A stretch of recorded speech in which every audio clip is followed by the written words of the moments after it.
আসসালামু আলাইকুম সবাইকে। আজকে এমন একটি স্টোরি শেয়ার করব যেটা আমার কাছে কিছুটা পার্সোনাল অ্যান্ড আমি প্রিটি শিওর আপনারা অনেকে এটার সাথে রিলেট করতে পারবেন। তো ছোটোবেলা থেকেই আমি একটা সমস্যায় ভুগতাম অ্যান্ড টিল অ্যাডাল্ট ইয়ার্স সেটা ফেস করেছি, which was motion sickness. So ছোটোবেলায় যেটা হয় আর 10টা বাচ্চার মতোই I was very curious. We always want to travel to different places and what not. So আমার সমস্যাটা আমি ফিগার আউট করি যখন আমি ছোট, যে যখন যখন দেখা যেত যে আমার কাজিনরা আর আমি একসাথে ট্রাভেল করতেছি, বাট তাদের মোশন সিকনেস হচ্ছে না, বাট শুধু আমারই হচ্ছে। তো কয়েকদিন ট্রাভেল করার পর আমি বুঝতে পারলাম যে না, it's something I need to address. So আমার বাবার পেশার জন্য আমার ছোটবেলা থেকেই বিভিন্ন জায়গায় যাওয়ার সুযোগ হয়েছিল বাংলাদেশে। তো দেখা যেত যে আমি হয়তো কোনো একটা অফিস ট্রিপে গিয়েছি, কিন্তু যেখানেই যেতাম, হয়তো অফিস ট্রিপে ঢাকার বাইরে বা ঢাকার মধ্যে যেখানেই যেতাম, গাড়িতে, মাইক্রোতে, বাসে, আমার মোশন সিকনেসটা হতে একটা পর্যায়ে এটা একটা ফোবিয়াতে রূপান্তর হলো, যে আমি গাড়িতে উঠতেই ভয় পেতাম। আমি কোথাও যেতে তো যেতামই না, গাড়িতে ওঠাটাই আমার জন্য একটা ফ্রাইটনিং এক্সপিরিয়েন্স ছিল। তো আমি তখন চিন্তা করতাম যে কিভাবে অ্যাভয়েড করা যায় জিনিসটা। তো একটা পর্যায়ে দেখা গেল যে আই স্টার্টেড গিভিং আপ, যে হয়তো আমার মোশন সিকনেসটা থাকবে, আমার হয়তো গাড়িতে ট্রাভেল করা হবে না বা দেশ বিদেশে এত বেশি ঘোরা হবে না। সো দেন কেম কোভিড। কোভিডের পরে হচ্ছে আমি অ্যাডমিশন দিয়ে ইউনিভার্সিটিতে ভর্তি হলাম। সো ইউনিভার্সিটিতে ভর্তি হওয়াটা আমার জন্য একটা ব্লেসিং ইন ডিসগাইজ ছিল, কারণ আমার ইউনিভার্সিটিটা আমার বাসা থেকে খুব দূরে ছিল অ্যান্ড আমার জন্য cheapest and best possible transportation ছিল বাস।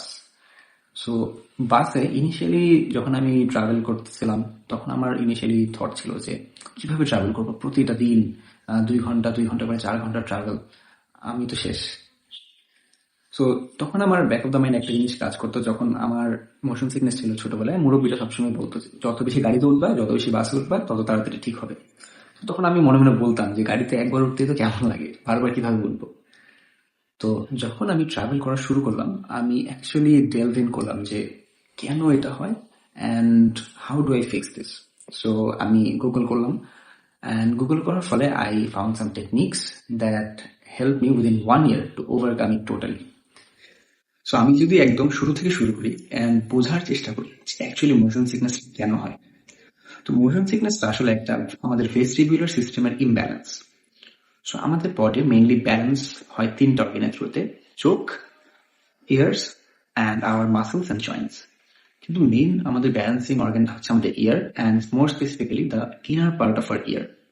সো আমাদের ইনার পার্ট অফ ইয়ারে কিছু ফ্লুইড আছে যেটা কিনা আমাদের পুরো বডির ব্যালেন্সিং মেকানিজমটা কন্ট্রোল করে।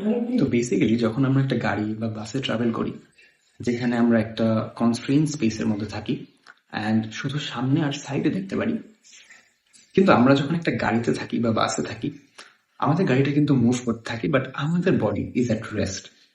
সো আমাদের চোখ যখন নিজের চোখে দিয়ে দেখতে পারে যে আমি বসে আছি, কিন্তু আমাদের কান বা ওই ফ্লুইডটা ফিল করে যে we are moving. So that creates the vestibular imbalance, যার ফলে আমাদের ব্রেইন ডিফেন্স মেকানিজম হিসেবে তিনটা কাজ করে: নজিয়া, ভমিটিং অ্যান্ড হচ্ছে সোয়েটিং। তো এটা কেন করে? কারণ হচ্ছে আমাদের বডি নিউরোটক্সিন সবসময় রেজিস্ট করে। এই নিউরোটক্সিনের ফলে আমাদের বডিটা ফাইট অর ফ্লাইট মোডে চলে যায়। তো আমি ফিগার আউট করলাম যে যেহেতু আমার এই মিস সিগন্যালটা যাচ্ছে, সেটা ফিক্স করা যায় কিভাবে। তো ফিক্স করার বেসিক্যালি তিনটা ওয়ে ছিল। একটা হচ্ছে গাড়ির মধ্যে বা বাসের মধ্যে ফোন না চালানো, বই না পড়া, অ্যান্ড আরেকটা হচ্ছে সামনে বসা। কারণ আমরা সাধারণতই জানি যে একটা গাড়ির বা বাসের সামনের সিটে ঝাঁকিটা কম হয় অ্যান্ড ব্যালেন্স করাটা ইজিয়ার। আপনি যত বাসের পেছনের সিটে বসবেন, আপনার জন্য ঝাঁকিটা বেশি অ্যান্ড মুভমেন্টও বেশি, যার ফলে এই ভেস্টিবুলার ইমব্যালেন্সটা বেশি হয়। তো আমি শুরু করলাম যে বাসে যখনই বসতাম, তখন আঙ্কেল বা আন্টি যারাই থাকতো, তখন তাদেরকে ফ্র্যাঙ্কলি বলে নিতাম যে আমার তো মোশন সিকনেসের সমস্যা আছে, আমি সামনে বসেছি। And 9 out of 10 times they wouldn't refuse, and I would say I was lucky there as well. তো যার ফলে আমি অনেক বেশি অ্যাকাস্টমড হতে গেছি অনেক কুইকলি সামনে বসার ফলে। আমি তখন কোনো ফোন চালাতাম না, কোনো বই পড়তাম না, I was totally focused in looking forward. যার ফলে আমার ব্রেইন আর কান সেম সিগন্যাল পেতে শুরু করলো। আর আপনাদের কি মনে আছে আমি ভিডিওর শুরুতে একটা কথা বলেছিলাম যে মুরব্বীরা বলতো যে যত বেশি গাড়িতে উঠবা তত ইউজ টু হবা? Yes, there is some truth to that. আপনি যত বেশি নিজের ব্রেইনকে আর ভেস্টিবুলার সিস্টেমটাকে ট্রেন করবেন, আপনি তত তাড়াতাড়ি সেটা ফিক্স করতে পারবেন।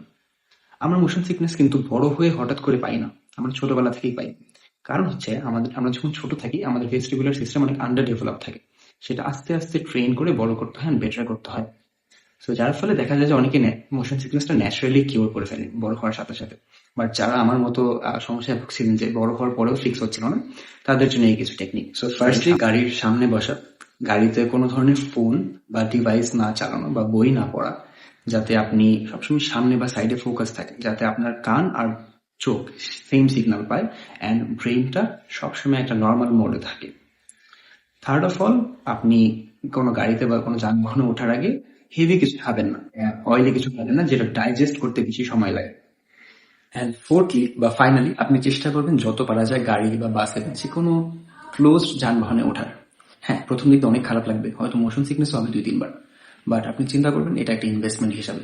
কারণ এটা ওভারকাম করাটা যে কত বড় একটা রিলিফ, সেটা আপনি যত বয়স বাড়বে বা এক্সপিরিয়েন্স বাড়বে সেটা বুঝতে পারবেন। অ্যান্ড টু ফিনিশ অফ, আমি কি বলতে পারি যে আমি পুরোপুরি মোশন সিকনেস কাটিয়ে উঠেছি? ইয়েস, আলহামদুলিল্লাহ। আমি অনেকভাবেই এটা এক্সট্রিমলি টেস্ট করেছি যে আমি অ্যাকচুয়ালি ফুললি ওভারকাম করতে পেরেছি কিনা।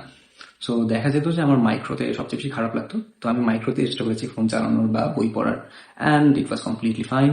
রিসেন্টলি আমি নেপাল গিয়েছিলাম, সো সেখানে আপনি যখন অন্নপূর্ণার রাস্তায় যাবেন, সেটা খুবই ভাঙাচোরা একটা রাস্তা, মানে খুবই বাজে রাস্তা। তো সেখানে যাওয়ার ফলে অনেককে আমার মাইক্রোতে আমি মোশন সিকনেসে ভুগতে দেখেছি, যাদের মোশন সিকনেস ছিল না।